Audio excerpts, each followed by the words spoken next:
Okay, good morning, or I guess it's noon, so we're in between morning and afternoon.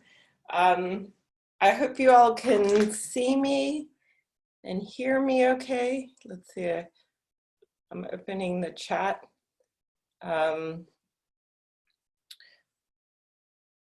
So, all right, in terms of some announcements, so there are two assignments you should be working on, right? One is the midterm project, and that's the Roy model project. So I'm sure I know some of you have already, talked to me about it yesterday in office hours. So the data is posted, the assignment is posted. I also made an extra handout that talks about the generalized Roy model, because the model I was thinking you could do is a little different from the one we did in class, just because the one we did in class, all the x's in the probit equation are the same as in the y equations. But for this problem, I think it makes sense to put some additional variables in the equation about who decides to go to what type of school, namely the distance variables, because that's going to be a big factor in the decision about what type of school to attend. I mean, that's a crucial variable, but anyhow, I leave it up to you. You can decide what you think belongs in the model, and I'm actually interested in seeing how the results vary when you look at different modeling assumptions. That can be very informative. But if you have any questions about the midterm project, oh, that thing falls off all the time. Well, if you want, just unmute yourself, and if you have questions now, I'm happy to take some questions if anybody has any difficulties. And then there's some articles too that I put online that I thought would just be helpful, thinking about this type of research project. There were a couple articles, they're not published yet, so I don't know if those are the absolute final results, but there were two papers about this question, about this telesecondary versus the regular school. So it's basically like online education. I thought those would be an interesting project since we had to move our education online. That's partly why I thought it would be interesting to work on. But I found two articles about that. One was from a student at Northwestern who was on the job market. So that was her dissertation project. But they didn't have the same data as us, so you might get different results, what they report. But I thought that those articles would just have useful background about what this type of education, how it works, and what it's about. So just look at those articles as sort of background reading, okay? Are there any questions? So if you have any questions, you're welcome to just, unmute yourself and ask questions. Okay, and the other assignment I put online is the last problem set. I made it shorter because since you're working on this midterm project, you don't have to do a lot of programming. You can just use some built-in commands. So the first question is about kernel density estimation, and the second question is kernel regression. So we're going to hopefully start on kernel regression estimation today. So we haven't done that yet. All right, but it's pretty straightforward. I think it's basically just kind of trying it out and looking at sensitivity to bandwidth choices. And then, okay, the final exam, we are scheduled on the first final day. The university is recommending that we have, they call it asynchronous finals, which basically means not all at the same time, right? So, because I guess there's difficulty and they don't want to have, stress in terms of time uploading stuff, and people have different access since people are kind of spread out all over the world now. So what I'm going to do for the final exam is it'll be a 24-hour, let's see, I can write this.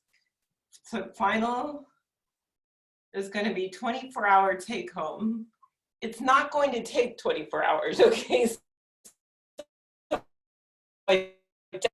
Definitely, I'm writing this more as like a 2-hour exam, okay? It's not going to be a 24-hour exam, but I will give you 24-hour block to work on it. Okay, so it's a 24-hour take home, or not take home. So I will post the exam, and partly the reason I'm giving you 24 hours is because some people are in different time zones, okay? And so I don't want them to have to do the exam at like, 3 o'clock in the morning or something. So I will post the exam, and then, oh, I need to have an eraser, actually.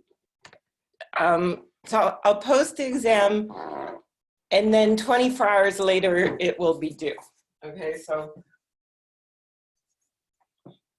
and in terms of coverage, I'm going to emphasize a little more the second half of the class, because we had the one midterm on the first half. I know the university is giving you the option of doing pass-fail, up until the last day you can decide. What I just want to say is, I know we've had a lot of disruptions, and it's definitely not a normal situation with this virus stuff. But, if you do the work for the class and you turn everything in, I am happy to give good grades in the class. It actually makes me very happy if I see that people are learning and they're doing the assignments. I know the class is kind of difficult maybe in terms of the material, but I'm not an especially hard grader, so you shouldn't get overly stressed out about that. And then I also look for evidence of improvement. Every time when I compute the average grades, I also take into account whether somebody's showed improvement over time. Because sometimes it can, you might have like a lower first midterm score, but then you sort of, work hard and sort of get the hang of it later on in the class, so I definitely look for evidence of like upward trajectory in scores.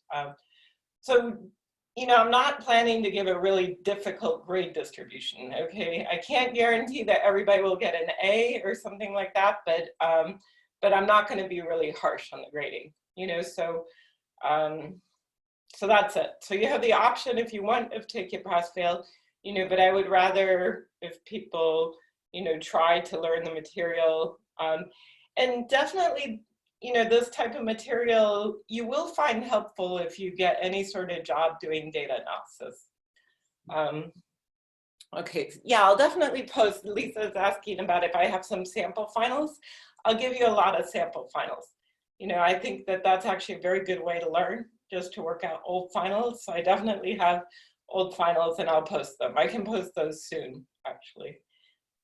I just don't want you to get bombarded, since you have the homework and the project. And the project you can turn in the last day of class. Okay, that's like April 29th. So the last homework and last project, we'll just have a lot of grading in that week. I mean, because I'm gonna grade the papers. I mean, maybe Gabriel will take a look too, but that's a little bit harder to grade the research projects, so I will be looking at all of your midterm projects. Okay. So that's just all logistics. Do you have any other questions about anything? Okay, so the final, it'll just be you get 24 hours and then you can hand it in by email. Okay, so I will post it at one time and then you can work on it whenever you have a block of time. Okay, some people work better at night, some people work better in the morning. So you can choose like your optimal time and it's gonna be open book, whatever notes you wanna look at is fine. Okay, it's just not, it should be independently done. Okay, so you shouldn't talk to other students about the final, but okay, but otherwise you can. So the exam, I'll post it like in the morning of May 4th, and then you can turn it in the next day at the same time. So you'll have 24-hour block. We're supposed to stick to the original exam schedule. Okay, so we were scheduled at 9 a.m. I think on May 4th. So I'll post it at that time, and then you can, whenever you have a good block of time, you can work on it. Okay. See your performance for the last problem set. I don't know. I think it's going to the last problem set, probably yes. The last problem set will not be that hard to grade because it's a shorter problem set. But I don't think I'll be able to grade all the projects. You know, I'll work on it right away, but I don't know if I can get all the midterm projects graded before the final. Okay, but the problem set you might be able to see. I think Gabriel finished the third problem set and she said overall the grades were very good. I think the average grade was a 90. So, so that you should get right away. And we'll try to get the fourth one graded as well. It's only the midterm projects because it's going to be a little bit more intense grading for me. Okay. All right, so I hope that alleviates a little bit of stress.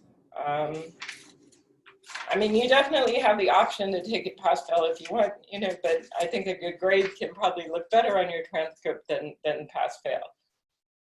Okay, so let's look at where we were last time. So last time, I think I had derived out well, we were showing I think we finished the consistency part, but we were looking at the standard kernel, let's see, let me get a pen that works better. We were looking at the kernel density estimator.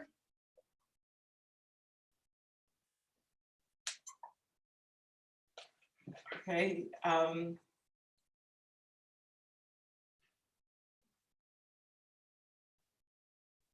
This is the form of it.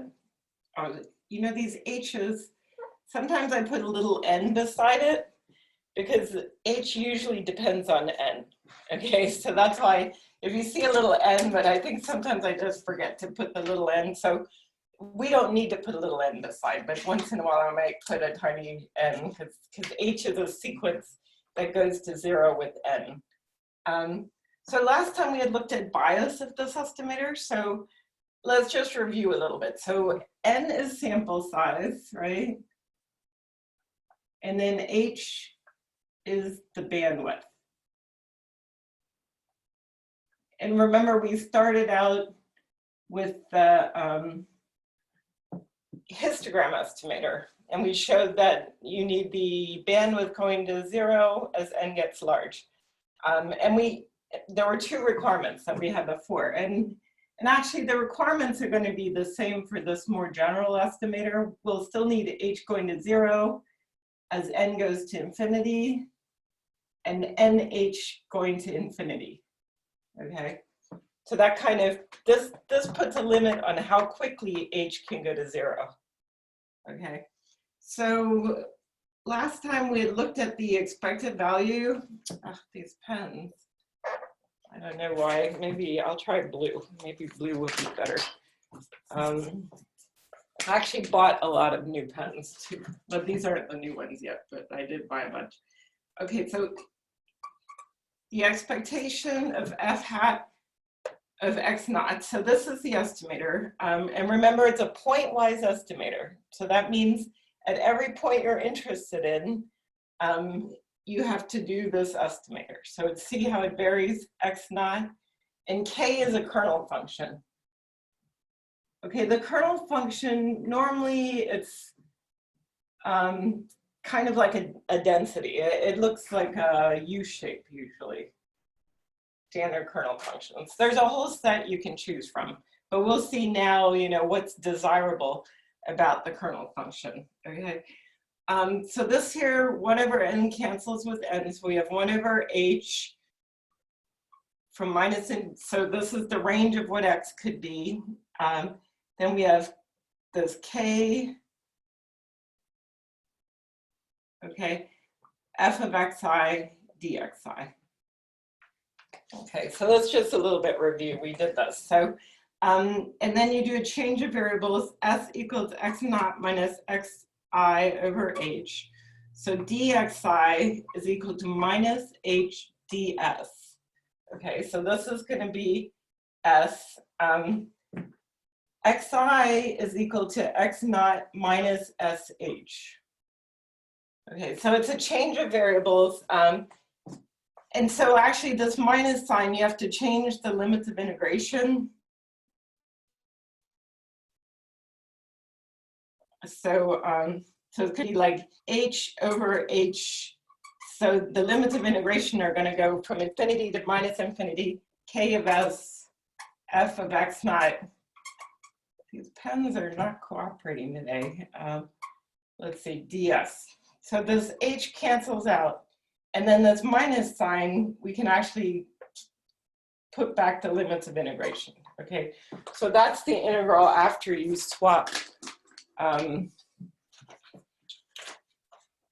after you do the change of variables. So we did this last time. And then you do a Taylor expansion here. So let's see. Just trying to get a pen that works. Okay. So this is, maybe the red pen. Let's see, I haven't used the red one very much. This is f of x naught. So we're going to do a Taylor expansion of this. Okay, and in the notes, I actually expanded our terms. So I do like this general, expand it out to our terms, but usually people would just do the two terms. So let me do, what's more conventional. Okay, so this would be this Taylor expansion. Okay, and this is f of x naught, and this is f prime prime of x bar over 2, and this would be s squared h squared. Okay, so imagine we're going to put this term in brackets into here. Okay, and then write out what these terms are. So it's going to be f of x naught is the first times k of s ds. Okay, so this is usually taken to be a proper density, so it integrates to 1. Okay, so this is good because the first term is f of x naught, like we want. Okay, now the second term is going to be f prime of x naught times h. Okay, this is actually a minus sign because there's a minus sign, times k of s ds. Okay, so if k is symmetric around 0, okay, so remember the histogram estimator was not symmetric. And then I said that it's better if you bin symmetrically, if you do symmetric binning. So if you make like x naught and then x naught plus h and x naught minus h, that was symmetric binning. Okay, so if we choose k to be symmetric, so something that looks like this, then this is equal to 0. Okay, so when we analyze the bias of the histogram estimator, that term was not 0. Okay, but now if we choose a symmetric k, that term is 0. So that tells you symmetry is a desirable property. Okay, and so then the remainder term is going to be this term here. So it's going to be h squared over 2, and then we've got k of s squared ds times f prime prime of x bar. Okay, so this is the remainder term. Okay, and it depends on x naught. So the reason it depends on x naught is x bar is in between x naught and x naught minus sh. Okay, so the remainder depends on x naught, and it also depends on the bandwidth h. And you can see, so this, remember this kernel density estimator is a biased estimator. And this is the bias, but for the bias to shrink to 0, we need well, if h goes to 0, then h squared goes to 0. Okay, so we need h going to 0. So I think I described it the other day, the O, like big O notation. This is big O of h squared. Okay, we would say, because if you divide by h squared, it's bounded. It's stochastically bounded. So, but I mean, don't worry too much about this big O notation, if you're not used to that. okay, some people might have seen it. Like I learned about it. I took a lot of comp sci courses, and they used it in algorithms course. Let's see. Can you all see me? Is it okay? Because if not, I can switch. I have 2 different internet connections at home because I get once in a while a message that says the internet is like a little bit flaky. The video and audio are a bit choppy. You know what? Let me try to hook up this other internet connection.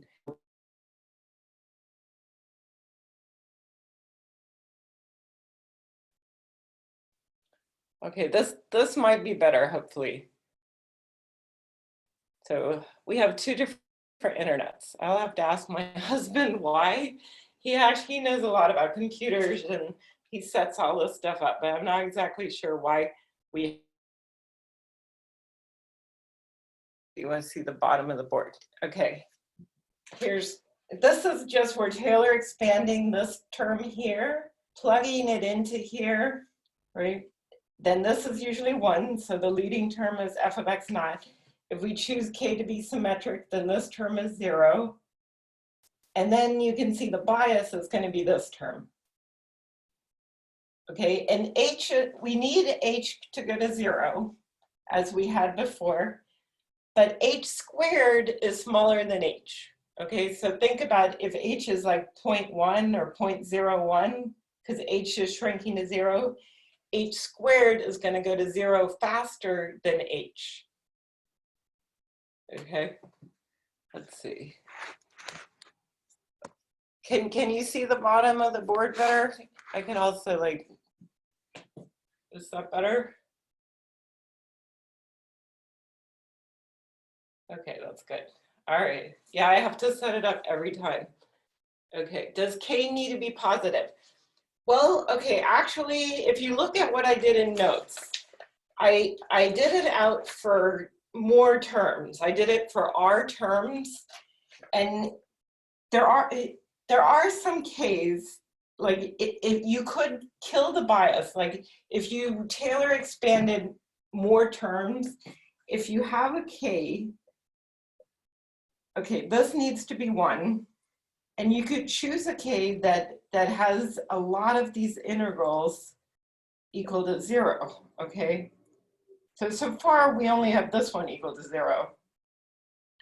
So if we had this integral equal to 0, then k would have to be negative, okay? Because s squared is always positive. So we could choose a k where this was also equal to 0, okay? And they do have some k's,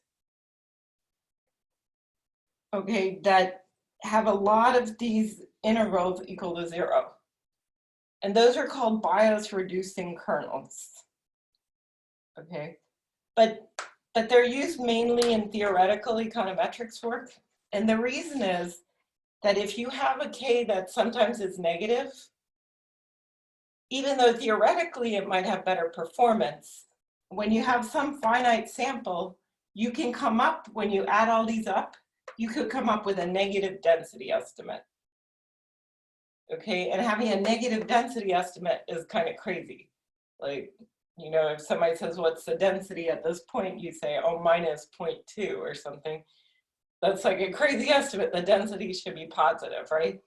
So theoretically, they are used sometimes because sometimes these estimators are building blocks of other estimators. You know, we have this, there's a whole literature in econometrics on semi-parametric models. That's actually, I did my dissertation on a like semi-parametric model, like semi-parametric binary choice, actually. It's sort of like a probit model, but you don't assume normality.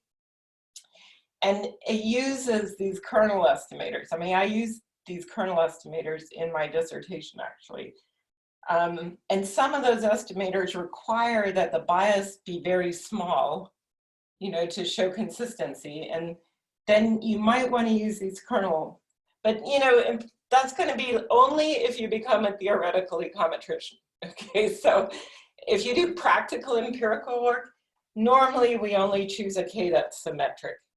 Okay, so almost all the Ks that use in empirical work, they just satisfy this. They do not satisfy this. So normally this is not equal to 0 in practice.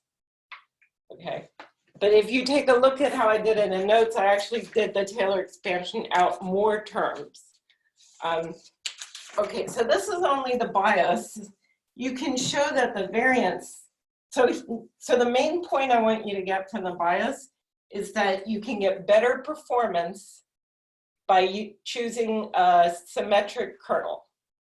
Okay, so the original histogram estimator was not symmetric and the bias was order H, right? But if you choose a symmetric kernel, then you can get a H squared instead of H.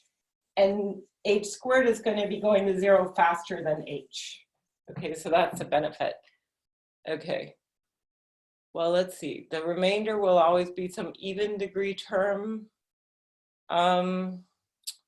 Let's see. I don't know, like that could be true.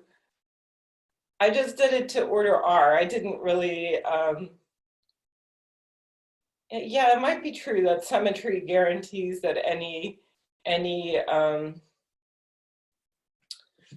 it could be right what you're saying. I'm not sure. But if K is symmetric, then any odd degree terms would vanish. That could be true. I'd have to look at it. I just did it for general R, actually. Okay, so in terms of variance, remember there's always bias and there's also variance. It turns out that symmetry does not improve the variance. Okay, it only improves the bias. Okay, but that is why in practice it's better to have a symmetric kernel. Now let's look, there's kind of a famous result about the convergence rate of parametric estimators versus non-parametric estimators. So I wanted to show you that result.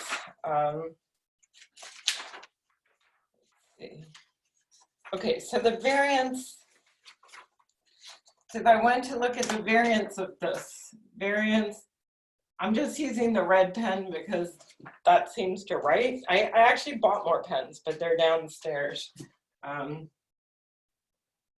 So next time I'll have more pens because I guess they have a short lifespan, these pens.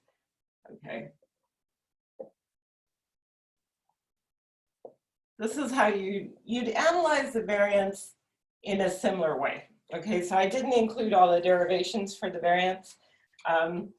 But this, like their n terms here, is you get 1 over nh squared. Then you get expected value of k squared.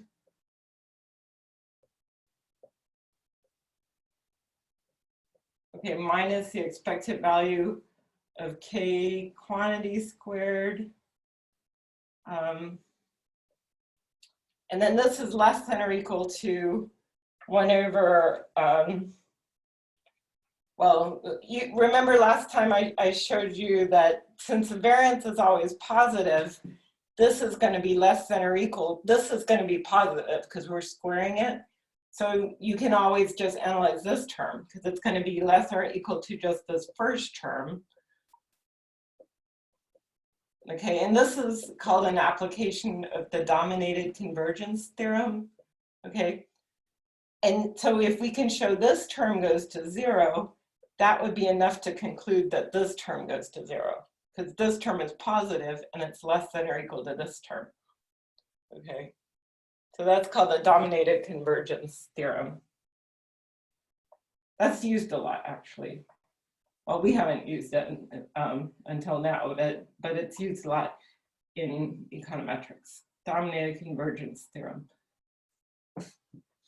All right, and so this is actually, if you do Taylor expansions, you know, and you do exactly what we did for the bias, but now we have k squared, but you kind of do a similar, you know, expanding everything, you can show that this is big O of 1 over nh. And that was the same as what we got for the histogram. Okay, so you cannot improve on the rate of convergence for the variance. So we still need NH going to infinity. Okay, that's still a requirement. Okay, so the only thing symmetric binning or symmetric kernel reduces the bias, the rate of convergence. So the bias converges faster. It's H squared instead of H. That's the key result. So let's look now at how you would choose H in an optimal way. Okay, let's see. So the way you would choose H is you minimize what's called the mean squared error. Okay, and this is typical for a lot of bias estimators. So the mean squared error is trading off bias and variance, okay? And the definition of a mean squared error, it's the bias squared plus the variance, okay? So in this case, so I won't worry about the constant terms. In practice, to actually use this method, you do have to use the constant terms. So the constant terms will depend on things like the density, the derivative of the density, I think even the second derivative of the density, you know, those things will appear as constants, you know, but right now we're just going to look at how H varies with N without worrying what the constants are. So the bias, let's say it's H squared. So before we got, it was H squared, and it'll be H to the fourth, right? Because this was like H squared, that was a bias. And then, but this is actually going to be squared here. So we'll have some constant terms times H to the fourth, and plus some other constant terms over NH. Sorry, my N's and my H's look kind of similar sometimes. Oh, okay, NH. Let me turn, I'm gonna hang up, actually. Okay.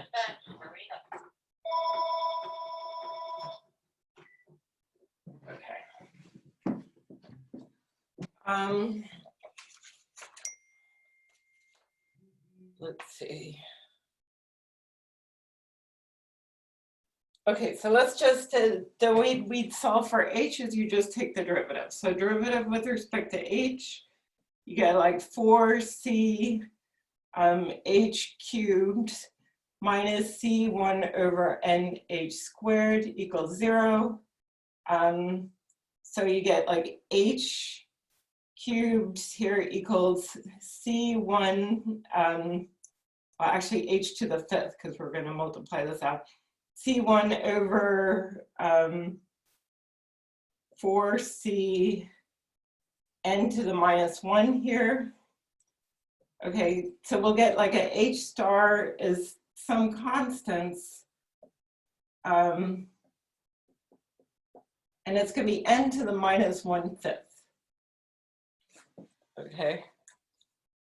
So remember, for the histogram estimator, we derived out a result that the optimal H was n to the minus 1/3. But now we have something that's n to the minus 1/5. Okay. And these constants you'd actually have to figure out. So these constants, you can see what they are by looking at those Taylor expansions, you know, like this thing was, it depended on the second derivative. So you'd have to figure out what these things are. And so normally some of the bandwidth selectors you might put in, they call it a pilot bandwidth. Pilot bandwidth is basically you use a non-optimal bandwidth to begin with, just to get the constant terms.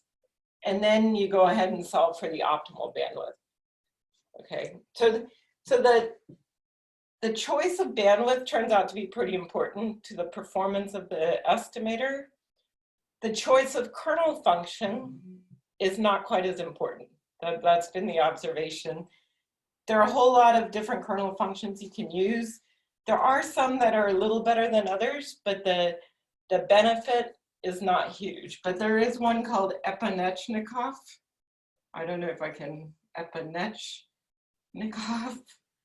And that's actually considered the optimal kernel You know, because some of these constant terms, you'll get the integral of the kernel function, although the benefit of choosing the optimal kernel is not that big. The benefit of using a good method to select the bandwidth is pretty big. Okay, I mean, luckily for us, a lot of the bandwidth selectors are built in. You know, so when you use the density command in R, so if you look at, like in R, if you ever want help with any command, just put question density, okay? And it tells you all the options for that command. And it's really nice because it's got a lot of the different bandwidth selectors built in. Okay, so one of the earliest ones is called the Silverman. So Silverman is basically doing this, but it's using like a non-optimal pilot bandwidth. But one of the latest methods, which is like one of the kind of state-of-the-art, is called Sheather-Jones plugin method, which I think might be SJPI. What these methods do is they calculate, you know, these constant terms depend on the density and the like second derivative of the density. I think this is the density and this is second derivative. So this Sheather-Jones plugin calculates the optimal bandwidth for these objects as well. And it's going to be a different optimal bandwidth, you know, because the mean squared error for the density or the derivative of density is different from the mean squared error of the density itself. So it calculates like optimal bandwidth for each of these constant ingredients and actually solves a fixed point to compute H. So, okay, I mean, I don't want to do that in class because it's way beyond what you need to know about this, but you might, you know, this is one of the best selectors. There's a big literature on bandwidth selection. Some people, their whole research is on this. And there are big debates also about like which is the best method. So, you know, you might just try it out if you want, see like which is the bandwidth selected by Sheather-Jones is one of the best, you know, so I don't know what the default is, what they're using. It's probably Silverman is used most often, I think. Okay, and then lastly, this results. If you do this for general, you know, this I'm doing assuming that we don't use negative kernels. Okay, this would be the result. So usually in what I do, I don't use negative kernels. But if you use negative kernels, and this was like h to the r squared, and I gave that in the notes actually, you get a different expression for h. So, I mean, it's also just taking the derivatives and everything, so,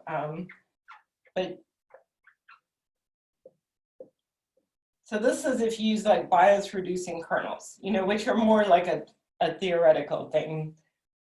The benefit is more theoretical than empirical because nobody wants to have a negative density estimate. It's embarrassing, right? So you wouldn't want that. But this would be the optimal bandwidth if you use negative kernels. And what you can do is you can plug this bandwidth back into the mean squared error. Okay, because this is the bandwidth that trades off bias against variance. Okay, so that's a key thing to remember with non-parametric estimators. You always have a bias variance trade-off. All right, this is something you don't really see with parametric estimators. And the trade-off is if I choose a small h, I get small bias, but I get bigger variance. Okay, so I always have to trade off those two things. So this h is trading off the bias and variance. And you can plug this back into the mean squared error, and you can find a rate of convergence for the mean squared error. You know, the rate at which the mean squared error goes to 0. And you get, so if I took this, so let me just, let's see, if I put this back into the mean squared error, so the mean squared error, it's going to look a little different if I have for general R. I mean, it's not super important to get the details, you know, about the derivations, but especially this idea is kind of important because this is actually a famous result about non-parametric estimators. So let's say I minimize this, I come up with this H, I take this H and I plug it back into here. So then I get that the mean squared error, the rate of convergence of the mean squared error is going to be, this is what I show in notes actually, okay? It's n to the minus 2r over 2r plus 1, okay? Where r is the number of, so remember r was actually, so this first one equals 1, and then symmetry would be this. Okay, so if I chose a bias reducing kernel, r would be like the number of terms that equals 0. So I can make the mean squared error close to n to the minus 1/2, or n to the, let's see, if r is large, this approaches n to the minus 1/2, right? Let's see. No, n to the minus, well, the mean square error approaches big O. So as r gets large, so let's say r goes to infinity, this approaches n to the minus 1, but it never actually reaches n to the minus 1, right? So by using bias reducing kernels, you can get it close to n to the minus 1. And a lot of times people talk about the rate of convergence of the root mean squared error, which is the square root. So root mean squared error is the square root of the mean squared error. Okay, and that would be, so minus r over, let's see, 2r plus 1. So as r gets large, this should approach, it's always going to be less than 1/2. Okay, so always less than 1/2. Okay, so why is that an interesting result? Okay, I said this is kind of a famous result. Well, if you compare to a parametric estimator, so think about, you know, we worked a lot with the OLS estimator, right? So the OLS estimator, beta hat OLS minus beta naught, normally distributed, mean 0, variance sigma squared, x prime x inverse, right? And then remember this, you can divide by n, and here put an n to minus 1, because dividing by n, since this is inverse, that cancels with n to minus 1. And this goes to e of xi prime, okay? So the OLS estimator, there's no bias. Remember, it's the best linear unbiased estimator. And the variance is n to the minus 1. So the mean squared error for this parametric estimator is n to the minus 1. And it's the root mean squared error would be n to the minus 1/2. Okay. Should there be a root mean squared error OP expression? Well, this is without the 2. So when you take the square root, you lose the 2. The root mean squared error is just the square root of the mean squared error. So if the mean squared error is this, then the root mean squared error is this. And as r gets large, this approaches 1/2, but it'll never, or should there be an n? Oh yeah, sorry, I forgot the n here somehow. This should be n raised to that. And you see it never reaches 1/2, right? Even if you use a very good bias reducing kernel, it approaches 1/2, but never reaches 1/2. Whereas the parametric estimator, it's 1/2. The root mean squared error goes to 0 at the rate n to the minus 1/2. Okay, so that's kind of a famous result that Oh no, my doggy. The root mean squared error.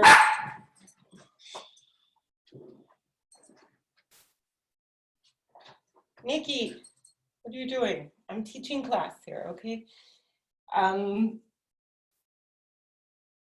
So the parametric estimator is slower. That's a famous result, that the rate of convergence for a parametric estimator is always slower than the non-parametric rate. Or sorry, the parametric is faster. I think I said backwards.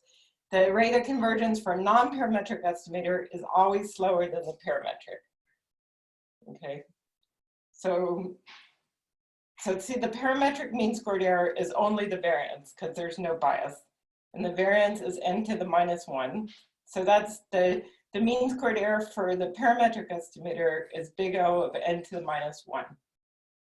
And for root mean squared error, it would be n to the -1/2.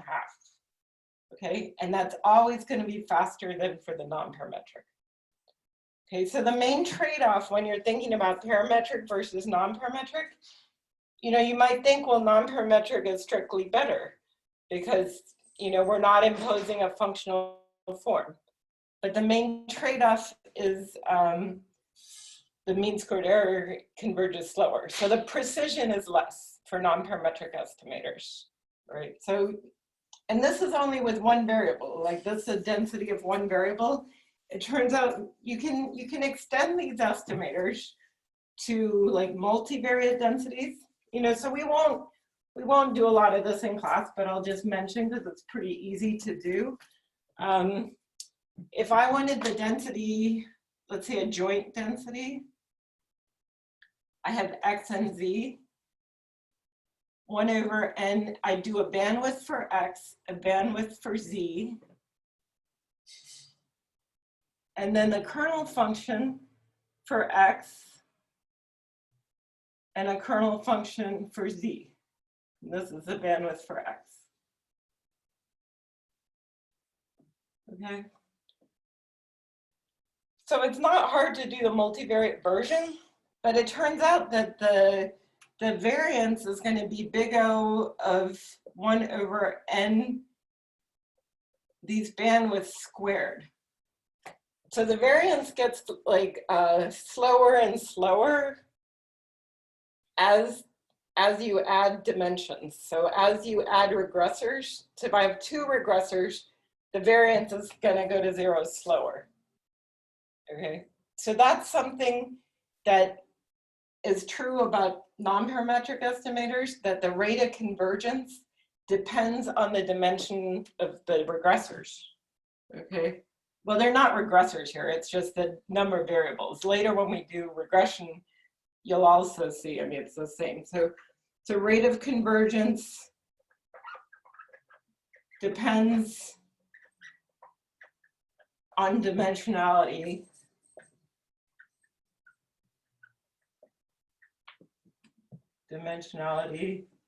of the variable. So if I want to do a bivariate density, you know, my variance is going to be lower. If I want to have trivariate density, it'll be even slower, you know, or my variance is bigger, it's slower. It goes to 0 slower. So the variance starts kind of blowing up as you add dimensions. So these methods are not that practical if I have a lot of variables.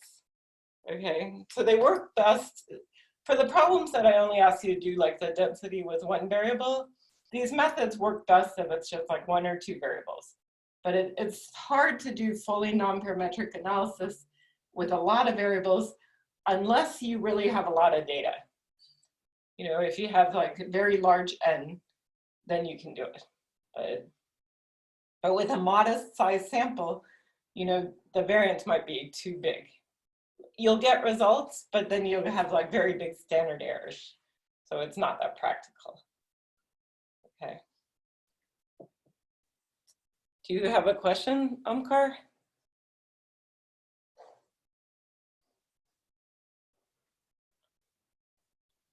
Yes. You can also unmute yourself and ask a question. That's fine too. It might be hard to type sometimes. Okay, is this the rate of convergence of the bias variance Well, it's all of those things. So it's mainly the mean squared error and the root mean squared error. But the parametric estimators have, like this one has no bias. Say the OLS estimator has no bias. If you were considering a maximum likelihood estimator, you'd also get the result that the parametric estimator, like if we did a bivariate normal density and we did it with maximum likelihood, that converges faster than the non-parametric density estimate. Okay, so that's kind of the trade-off, that this method is more flexible because we're not restricting the F to be in some family, right? But then on the other hand, the convergence rate slows down as you add more regressors. So it can be impractical. I mean, in density estimation, maybe it's kind of hard to see the limitation, but when you do regression estimation, if you have 10 regressors, it's very easy to run a regression, right? But if you have, if you try to do it non-parametrically, the variance would be huge, all right. So we've covered most of the results about density estimation. Let's see. So to clarify, yeah, we need h going to 0 as n going to infinity. Okay, so the question is to clarify, to ensure our asymptotic bias goes to 0, we need h going to 0 as n going to infinity. But to assure our variance goes to 0, we need nh going to infinity. Is that correct? Yes, that's exactly correct. We need h going to 0 and we need nh going to infinity.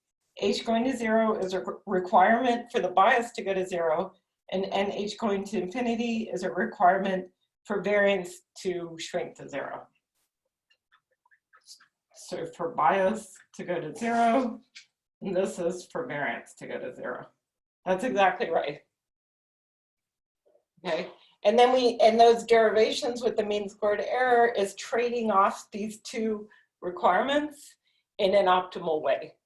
So it's solving for the h that kind of optimally, equally weighs the bias squared. The reason the bias is squared, the bias can be negative sometimes. Okay, so when you do bias squared, that's always going to be positive. The variance is always going to be positive. So mean square error optimally trades off these two considerations. Okay, but now for this dimensionality, well, if we have multiple dimensions, then this requirement would be like n h x h z. Okay, like you can do the Taylor expansions and everything the same way with like two variables. So the variance actually gets bigger and bigger as you add variables. Okay, so that's something you see with non-parametric estimation that you do not see with parametric. Like if I do a parametric regression, if I have 10 variables, I still have the variance shrinking at the same rate, So this is actually referred to as the curse of dimensionality. And that's basically that the more variables I have, the slower and slower it gets. That's the thing. Okay, so that's why non-parametric estimation is usually just used if you have a few regressors. Not like with x and z, you could do bivariate, but if you had like 4 variables or something, you probably would not want to do non-parametric. But there's a whole family of estimators called semi-parametric, and they're in between fully non-parametric and fully parametric, so. Okay, so let's start on non-parametric regression, since your problem set asked you to do this. And in a way, it's maybe a little more intuitive than density estimation. But the reason I started with density is that the density estimator appears in the regression estimator. Okay, so you'll see how that is. So what's it all about? So suppose I have this regression. So one assumption is if I did a parametric model, I could assume that this g of x is equal to xi beta. Okay, that would be like a typical parametric model, and then I run a regression. So actually the regression we did was actually a semi-parametric model, because remember I told you that epsilon does not have to be normal. So epsilon could be anything, but we're putting a restriction here. Okay, so this actually is semi-parametric model because we're not restricting this. Regular old regression, like what we did before. All right, but now suppose we don't want to restrict G. Like if we want to not make assumptions about what the G function is. So there are different approaches. There's a global approach. And global approach tries to get a global approximation of G. Okay. Omkar is asking, why would you want to estimate densities? Well, you might just, density would, anytime you want to look at the distribution of something, then that would be a density. Anytime you want to see, like a histogram, that's a density. You know, so anytime you want a histogram, you could estimate a density. Like let's say you want to look at stock market returns or something, there would be like a density of returns. Or even the distribution of some characteristic in the population, like an age distribution or wealth distribution, income distribution, anything to do with distributions would be a density. So, but then you'll see the density estimator appears in the regression estimator. So, oh yeah, that's exactly right. I forgot to mention. Would it be used to verify parametric assumptions? Yes. So you could say, I'll assume the density is normal and estimate it under normality, and then I can also do it non-parametrically, and I can compare the two. Like you could superimpose the plots, and then you can say, oh, it looks to be normal, and then you can go ahead and use the normal distribution.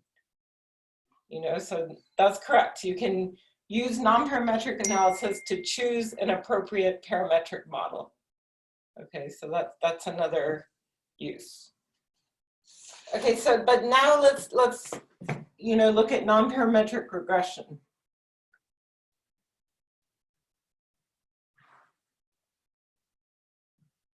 Okay, so a global approach does an approximation of a G function globally. So one approximation, which you could use, this is called a series approximation. Okay, you can actually motivate this by the Taylor expansion, like you're kind of Taylor expanding the G function.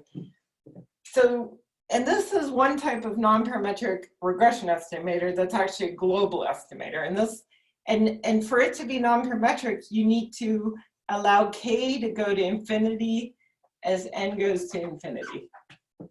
Okay, this is called a power series expansion, because we're using powers of X. So power series expansion.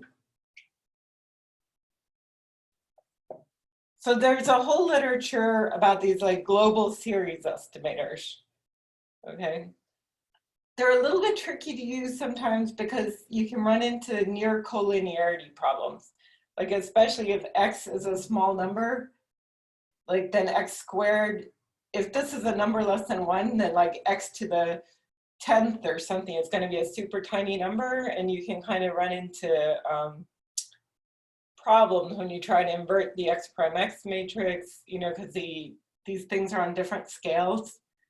So they're a little tricky, and people try other series. Like power series is not necessarily the best one. They also have like Fourier series. They have a lot of different series. And there's actually big literature, different papers analyzing different global series estimators, you know, but I just want to mention it. We're not going to look at the global estimators. We're going to focus more on the local ones because I think they're more intuitive, the kernel ones, but there is this global approach. Now the local approach is pretty easy to motivate.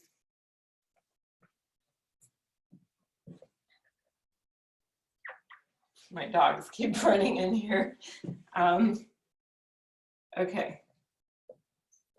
So let's say these were our X data, and this is our Y data. Okay.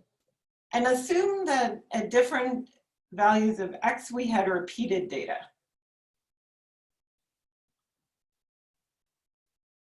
Okay.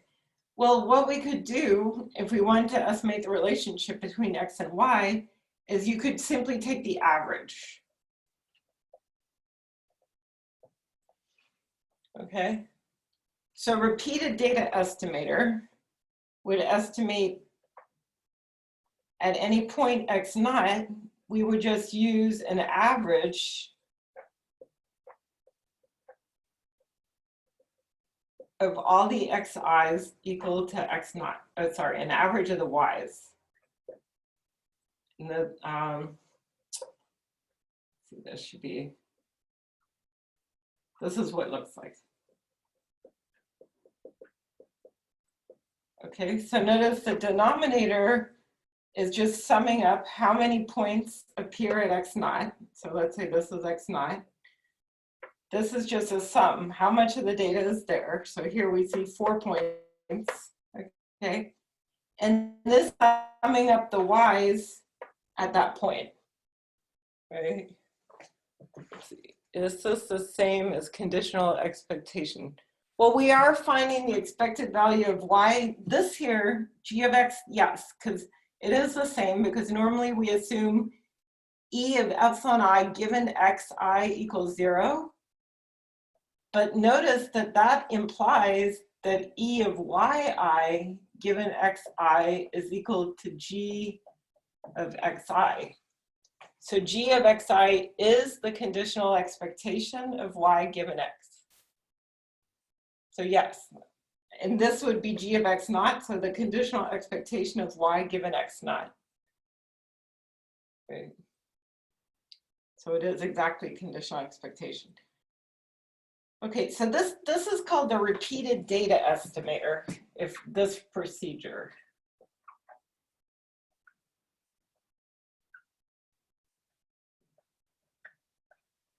All right, but in reality, we're not going to have, well, usually if X is continuous, we're not going to have perfectly repeated data.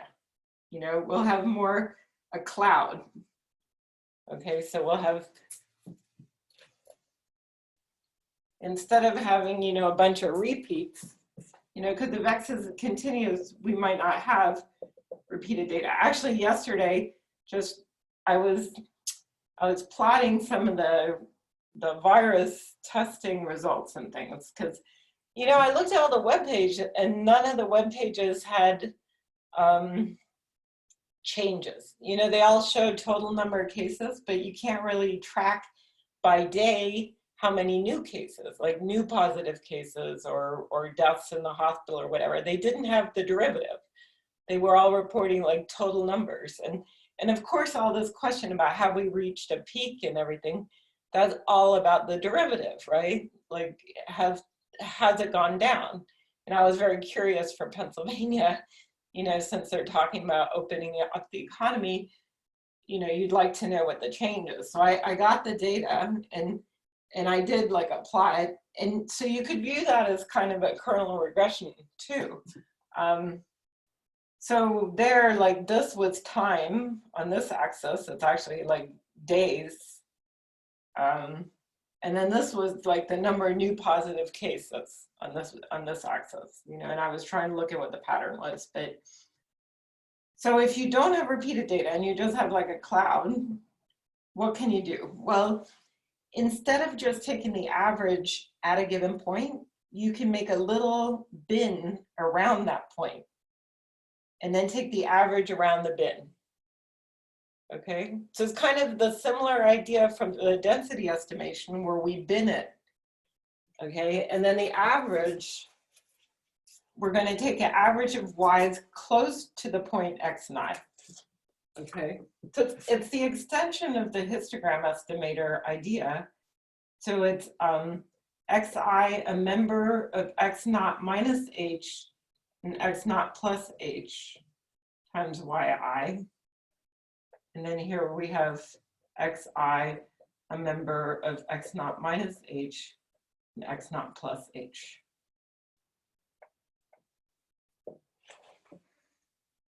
Oh, without the y, sorry, this was just, this is basically just adding up how many observations are in that bin. And this here is taking the total y's in that bin. Okay, so you see that this is computing, it's like the average of the y's given that you're in this bin. And this would be like a kernel regression estimator with a uniform kernel. So if we take a simple average of the y's, it's like that. You know, all the y's either have a weight of 1 or 0. Okay, well, it turns out that you don't have to use the uniform kernel. You could also use like a bell-shaped kernel.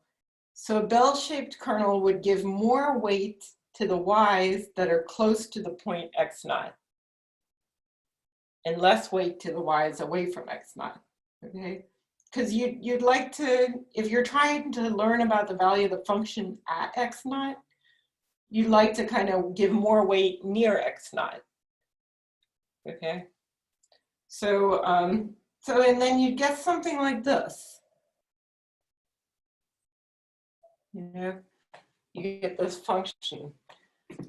So let me write the general form. So this would be for uniform kernel, but the general form of the kernel density estimator. Oh, you know what? This should have a hat on it. So this is an estimator. I forgot to put the hat. But the general form is yi kernel here, and we're going to study some of the properties of these estimators.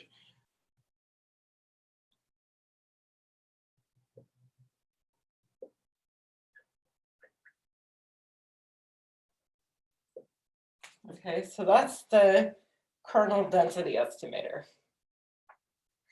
And this is called, this was developed actually in the 50s, 1950s, and it's called the Nadaraya-Watson kernel density kernel regression estimator. They also did the density estimator, so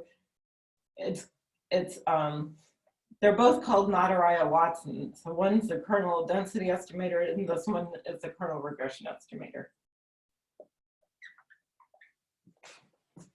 Okay. And it's basically an average of the y's, you know, but it's a particular weights, because you can view the weights as this. This is a weighted average of the y's.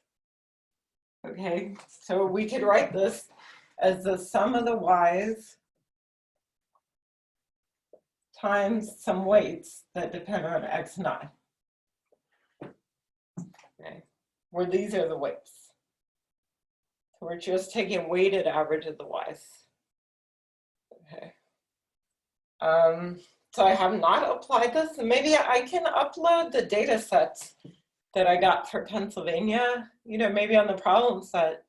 If you want, you could like try it out or something, or do even the density, because they're different variables. It gives like number of tests per day, you know, you could do a density of that. It gives the dates, like here you could do a kernel regression. I'll upload the data set because it's a CSV file, so it's a comma delimited. And you know, if you want to experiment it, or you could use it for problem 1, plotting some densities. It has, it has a number of people that died each day, you know, so maybe you wouldn't work on something more cheerful for your problem set, but I can upload the data, you know, if you're curious, you could take a look at some of the variables. Oh, okay, so now why did I say this has the regression estimator in it? Because if you multiply top and bottom by 1 over NH, the denominator of the regression estimator, okay? See this denominator? The denominator is the kernel density estimator, okay? So this denominator is denominator. I wrote demonator or something. So I watched this horror movie with all these demons, so that's probably it came out instead of denominator. Denominator is the kernel density estimator.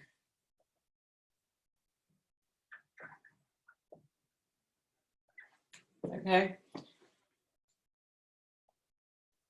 And so we already showed in class, that this converges in mean square to f of x naught.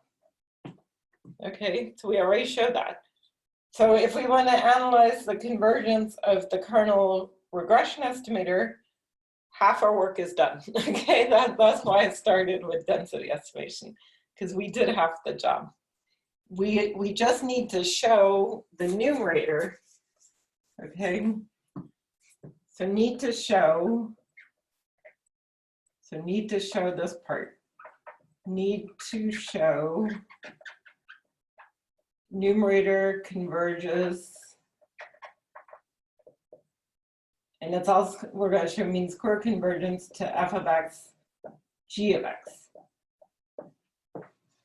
Okay, and then what do you think we'll be able to invoke?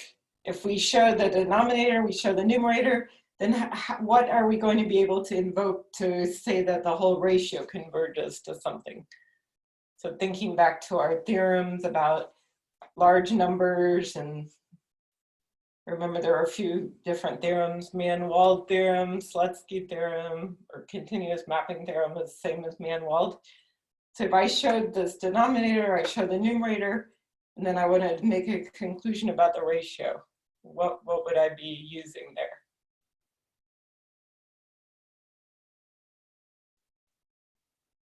Well, let's see, Slutsky, well, this is convergent. We had I think it's a Mann-Wald theorem rather than Slutsky, because all of the Slutsky theorems, one was converging in probability and one was converging in distribution. But in this case, they'd both be converging in probability. So I think it would be like continuous mapping theorem.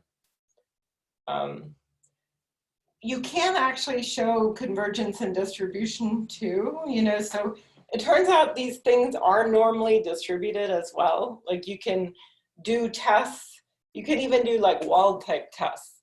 It's just the rate of convergence is, instead of using root n, you have to use root nh.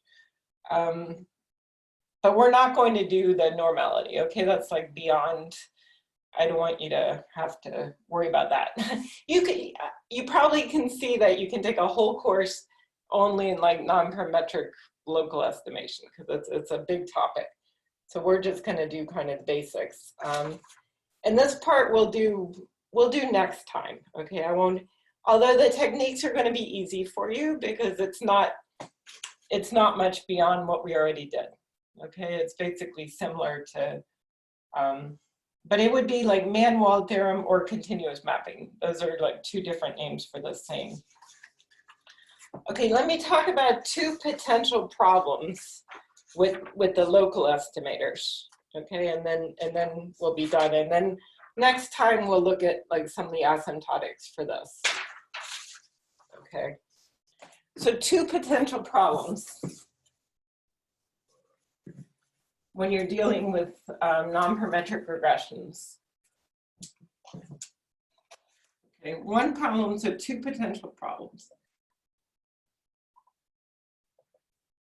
Okay, one problem is density near zero. Density near zero or equals zero. So you can see the denominator is the density estimator. And so if this is zero, then this would be not defined.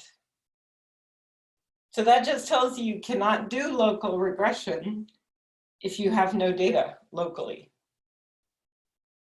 Okay, it kind of makes sense, that you couldn't do this. Of course, an OLS estimator, if I do this regression, I could evaluate at X points that are not in my data. with OLS, it kind of extrapolates. But with local estimator, you need to have data to be able to do the estimation, okay? So density near zero is one issue. The other issue, okay, which we'll talk more about last time, so I'll just kind of introduce it, is something called boundary bias, okay? So if I have a bunch of data, and suppose I only have data on one side, like I'm interested in this point, and that point at the boundary of my data. So I come up with some bandwidth, H,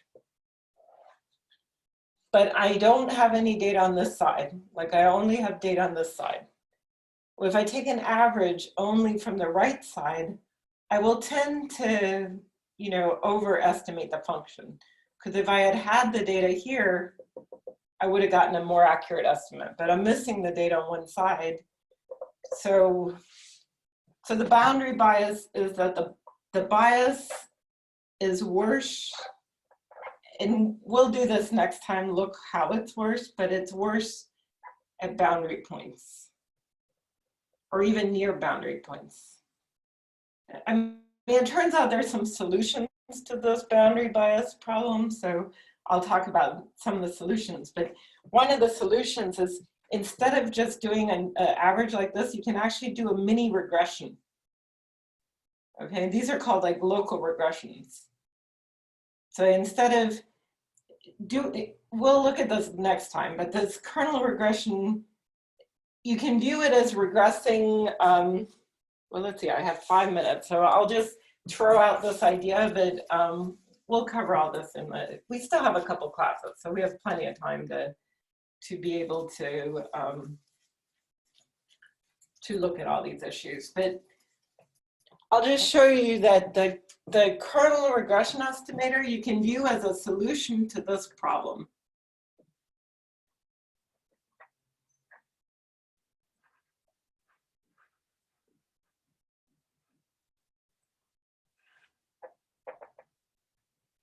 Okay, so it's kind of like regressing y on a constant. So if I solve for a hat, but these are like weights. So it's kind of like doing a weighted regression. And if I solve for a hat, I get exactly the kernel regression estimator. Okay. But you know, we'll do this next time. So I'm just kind of, this is a preview of the next class. But that's why kernel regression is sometimes called local constant estimation. Okay, and you can actually extend the idea to do local linear estimation. You know, you can actually do a regression locally instead of doing just a constant estimation. Okay, so we did a lot today. So, and I think we covered a lot of new concepts, you know, the curse of dimensionality, so just to review a little bit. So the non-parametric estimators are slower than parametric estimators in terms of rates of convergence. Then the rate of convergence depends on the number of variables, and that's the curse of dimensionality. So the more X's you have, the slower and slower it gets. And that's also going to be true for regression estimation. Okay, and then non-parametric estimators, you need to have data. Otherwise you can't do it. So the density being too low is a potential problem. The other potential problem is this boundary bias. Okay, but we're going to talk about that next class in case it's not like 100% clear now. It will be, because we still have 2 classes and there's not all that much, you know, that we have to cover. So we'll have plenty of time to review a little next time and, you know, finish up on Tuesday, right? Okay, any last minute questions or comments? So just, you know, write me an email if you have questions about the project. Can we use non-parametric methods for causal inference? Yes, I mean, definitely. In fact, they do use it a lot. We won't be able to get into that very much here, but there are some estimates, like treatment effect estimates. I teach a course, but it's more for grad students, which is all about causal inference. And those are applications, especially where we use non-parametric estimators. Like they have a class of estimators called matching estimators. They use these methods heavily. Okay, it seems there is little interpretability in the results. Yes, that's true. I mean, it's more of a like statistical approach. I mean, again, you could compare a parametric model and a non-parametric model.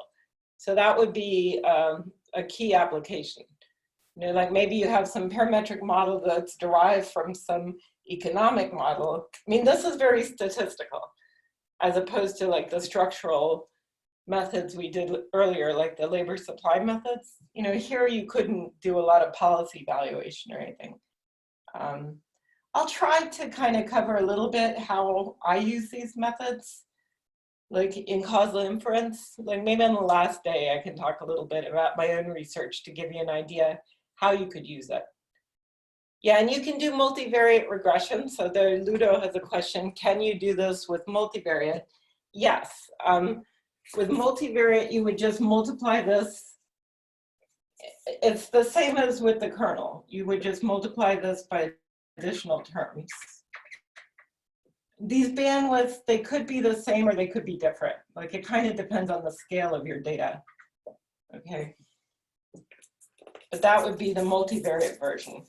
Okay, but the multivariate, you also have the problem that the convergence rate gets slower and slower as you add a lot of variables. Okay. All right, so I think that was enough for one lecture, and we'll review a little bit because I know there are a lot of new ideas. So let me know if you have any comments.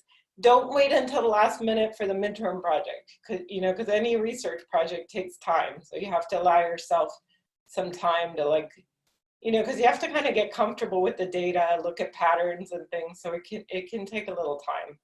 So don't think that you can do it all in one day or you'll have a hard time. Okay, so I guess I'll see you then on Thursday. All right? Okay, see you later. Bye.